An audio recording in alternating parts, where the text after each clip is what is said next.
Hi friends, welcome to Q&A episode number 183. Every Sunday మన ఛానల్లో Q&A episode జరుగుతుంది కదా. లాస్ట్ సండే Q&A వీడియోలో ఏదైతే మీరు కామెంట్స్ చేశారో వాటిలో కొన్ని ఇంట్రెస్టింగ్ కామెంట్స్ అయితే పిక్ చేశాను. ఫస్ట్ కామెంట్ చూసినట్లయితే భార్గవ్ అడిగారు, అన్న NS200 అప్డేట్ చెప్పన్నా, 2026లో తీసుకోవచ్చా, అప్డేట్స్ ఏమైనా వస్తాయా, 2025 తీసుకోవచ్చా అని చెప్పేసి. ఇంకొక 2 monthsలో 2025 అయితే అయిపోతుంది కాబట్టి నెక్స్ట్ ఇయర్లో మీరు వెహికల్ అయితే పర్చేస్ చేయండి. 2026 బజాజ్ పల్సర్ NS200 అయితే మీరు హ్యాపీగా పర్చేస్ చేయొచ్చు.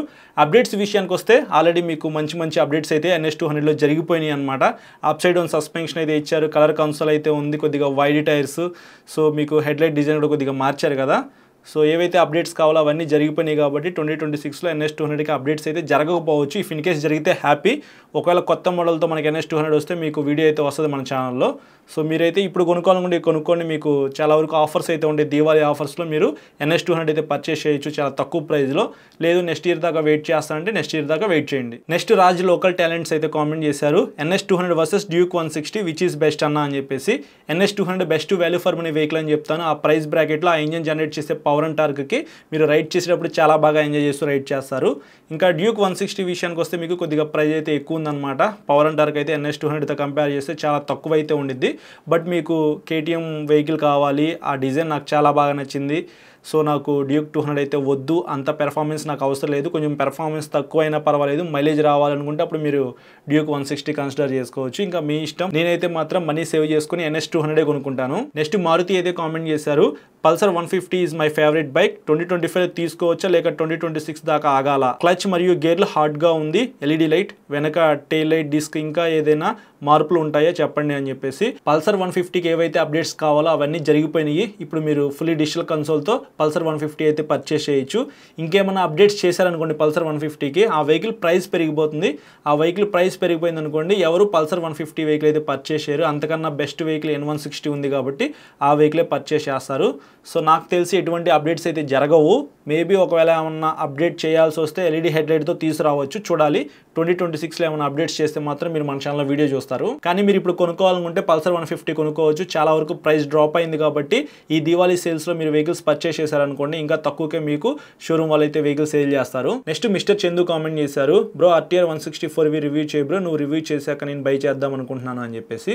బ్రో ఆల్రెడీ నేను ఆ వెహికల్ మీద ఒక వీడియో రికార్డ్ చేశాను, మన ఛానల్లో ఉంది. నేను రైడ్ చేసినప్పుడు నాకు ఎలా అనిపించింది, ప్రైస్ ఎంత, స్పెసిఫికేషన్స్ ఏంటనేది డెడికేటెడ్గా ఒక వీడియో ఉంది. ఒకసారి ఆ వీడియో మీరు చూడండి, మీకు ఒక క్లారిటీ అయితే వస్తుంది.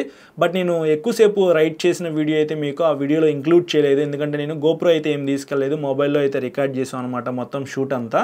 సో బ్లూ కలర్ అయితే చాలామంది చేయమని చెప్పేసి అడుగుతున్నారు, నేను కూడా బ్లూ కలర్ కోసం వెయిట్ చేస్తున్నాను. బ్లూ కలర్ రాగానే ఇంకొకసారి స్పెసిఫికేషన్స్ నేను ఎక్కువసేపు రైడ్ చేసి మీకు ఆ వీడియోలో పెడతాను అనమాట, మొత్తం మీరు అక్కడ చూడొచ్చు. ఇంకా క్లియర్గా మాట్లాడుకుందాము. బట్ యాజ్ ఆఫ్ నో అపాచీకి ఏవైతే అప్డేట్స్ కావాలో అవన్నీ చేసేసారు. టాప్ ఎండ్ వేరియంట్ అయితే మీరు హ్యాపీగా పర్చేస్ చేయొచ్చు. క్లచ్ అయితే మాత్రం బటరీ స్మూత్ అయితే ఉంది. N160లో మీకు క్లచ్ ఎంత స్మూత్గా ఉందో ఈ వెహికల్లో కూడా అంత స్మూత్గా అయితే చేశారు. క్లచ్ అండ్ బ్రేక్ లివర్స్ని మీరు అడ్జస్ట్ చేసుకోవచ్చు. కలర్ కన్సోల్ అయితే ఇచ్చారు, అందులో చాలా ఫీచర్స్ అయితే ఉన్నాయి. బ్యాక్ సైడ్ మీకు రేడియల్ టైర్ అయితే ఇచ్చారు, అప్ సైడ్ డౌన్ సస్పెన్షన్ అయితే ఉంది, వైడ్ హ్యాండిల్ బారు. ఆ హ్యాండిల్ కూడా మీకు RTR 310 నుంచి తీసుకున్నారనమాట. కంఫర్ట్ అయితే చాలా బాగుంది. ఇంజిన్ అయితే చాలా స్మూత్గా ఉంది, ట్రాన్స్మిషన్ స్మూత్గా ఉంది, స్లిప్పర్ క్లచ్ అయితే ఇచ్చారు. సో అన్ని ఫీచర్స్ ఉన్నాయి. ఒకసారి ఆ వీడియో చూడండి, మీకు క్లారిటీ అయితే వస్తుంది. ఇంకా డీటెయిల్డ్గా మనం రైడ్ చేస్తూ మాట్లాడుకుందాము. బ్లూ కలర్ వస్తే మాత్రం ఆ వీడియో ఒకసారి మీకు చేస్తాను. నెక్స్ట్ శివనాగరాజ్ అయితే కామెంట్ చేశారు, బైక్స్లో క్రూజ్ కంట్రోల్ ఎందుకు ఇవ్వరు బ్రో, ప్లీజ్ ఆన్సర్ మీ అని చెప్పేసి. రీసెంట్గా హీరో గ్లామర్ 125Xలో క్రూజ్ కంట్రోల్ అయితే ఇచ్చారు. అలాగే KTM వెహికల్స్లో మీకు క్రూజ్ కంట్రోల్ అయితే చూస్తారనమాట. హై అండ్ సీసీ వెహికల్స్లో ఎక్కువగా క్రూజ్ కంట్రోల్ అయితే చూస్తారు. ఒకవేళ తక్కువ సీసీలో మీకు క్రూజ్ కంట్రోల్ ఇచ్చారనుకోండి, వెహికల్ ప్రైస్ అయితే పెరిగిపోతుంది కాబట్టి అన్ని కంపెనీస్ కూడా క్రూజ్ కంట్రోల్ అయితే తీసుకురావు. సో ఇఫ్ ఇన్ కేస్ తక్కువ సీసీలో క్రూజ్ కంట్రోల్ తీసుకొచ్చినా సరే అవి కంప్యూటర్ పర్పస్గా యూజ్ చేసుకునే వెహికల్స్కి క్రూజ్ కంట్రోల్ అవసరం లేదు. బట్ హీరో వాళ్ళు 125cc మేమే ఫస్ట్ తీసుకొచ్చామని చెప్పుకోవడానికి గ్లామర్ 125Xలో ఇచ్చారు, కానీ రియాలిటీలో మీకు అంత సీసీలో క్రూజ్ కంట్రోల్ అయితే అవసరం లేదు. 300, 350 అంత పైన సీసీ ఏవైతే వెహికల్స్ ఉన్నాయో వాటిలో క్రూజ్ కంట్రోల్ ఇస్తే మీరు హైవే మీద ఎక్కువ స్పీడ్ వెళ్ళేటప్పుడు క్రూజ్ కంట్రోల్ ఆన్ చేసుకొని వెళ్ళడానికి ఉపయోగపడిద్ది అనమాట.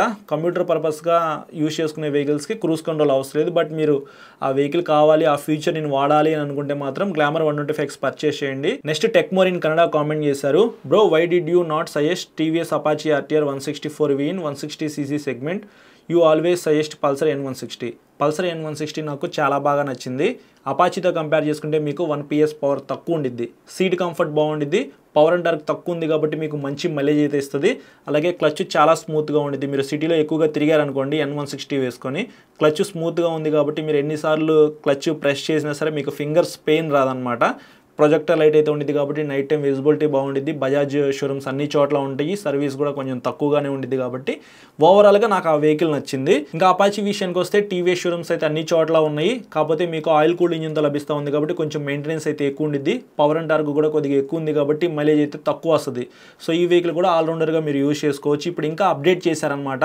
N160తో కంపేర్ చేసుకుంటే అపాచీ RTR 160 కూడా ప్రొజెక్టర్ లైట్ అయితే ఉంది. కలర్ TFT కన్సోల్ ఇచ్చారు. వైడ్ హ్యాండిల్ బారు. సో ఇప్పుడు ఇంకా మంచిగా అప్డేట్ చేశారు కాబట్టి N160తో కంపేర్ చేసుకుంటే చాలామంది అపాచీ కొనుక్కోవచ్చు.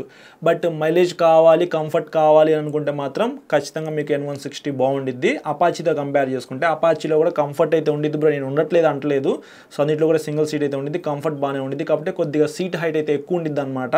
800 mm దాకా అయితే ఉండిద్ది. సో ఒకసారి మీరు చెక్ చేసుకోండి. రెండు వెహికల్స్ కూడా బాగానే ఉంటాయి. నెక్స్ట్ అఖిల్ కామెంట్ చేశారు, 100-350 2025లో తీసుకోవచ్చా లేకపోతే 2026 దాకా వెయిట్ చేయాలా అని చెప్పేసి. 100-350 క్లాసిక్ 350 బెటరా అని చెప్పేసి.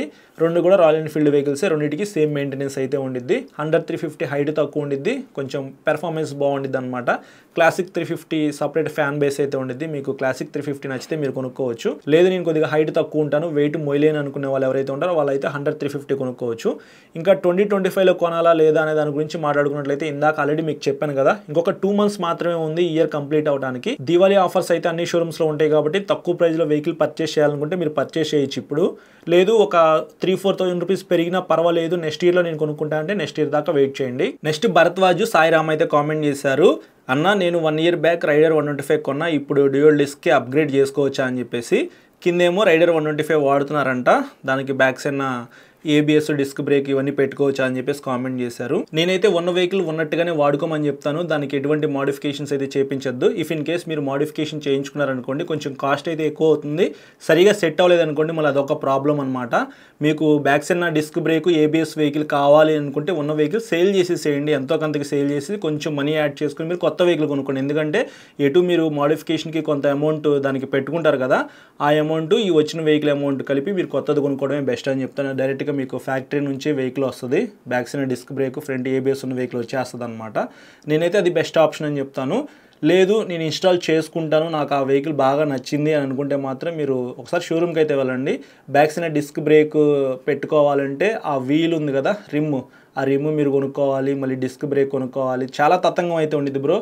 డిస్క్ బ్యాక్ సైడ్ పెట్టుకోవడం అంటే అంత ఈజీ పని కాదనమాట. మళ్ళీ లేబర్ కాస్ట్ అయితే మీకు ఎక్కువ అవుతుంది, అది కూడా వాళ్ళు ఓపిక్గా చేయాలి, సరిగా బిగించకపోయినా సరే ప్రాబ్లం అనమాట. అన్ని చోట్ల అందరూ మెకానిక్లు కూడా ప్రాపర్గా చేస్తారని గ్యారంటీ కూడా లేదు.